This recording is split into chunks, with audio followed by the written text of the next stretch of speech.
Sa mga asawa na mga problemado sa partner nila, yung priority ang barkada at bisyo nila. Ganito, kung mahuli ninyo ang partner ninyo na may kabit, huwag kayong magalit.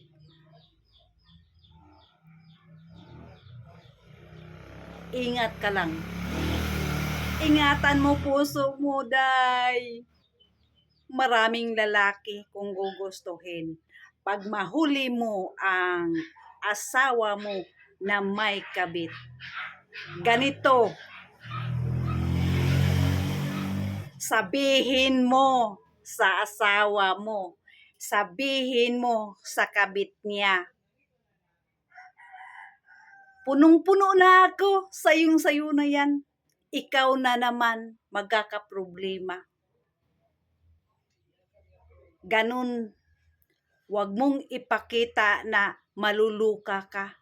Wag mong ipakita na patay ka. Wag mong ipakita na magutuman ka kung wala yung partner mo. Ipakita mo sa asawa mo, ipakita mo sa kabit niya na kaya mo buhayin sarili mo. Ganun yun. Wag kang magpakita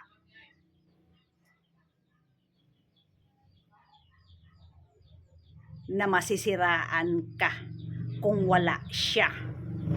Ipakita mo, kaya mo. Ipakita mo na hindi siya kabawasan kung mawala siya sa buhay mo. Ganon. Sabihin mo, kaya ko kung wala ka. Masisira ako kung meron ka.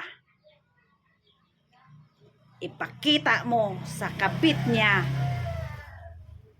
na ang problema mo sa partner mo, ibigay mo na sa kanya. Mabubuhay ka na mag-isa. Huwag mong dagdagan ang problema mo kagaya ng iba. Porkit merong kirida ang partner, naghanap din ng kirida. For today's video, maraming makarelate nito. Huwag kang maghanap ng kirida din dahil nangirida ang asawa mo. Wala kang kaibahan sa asawa mo kung ikaw din maghanap ng kirida.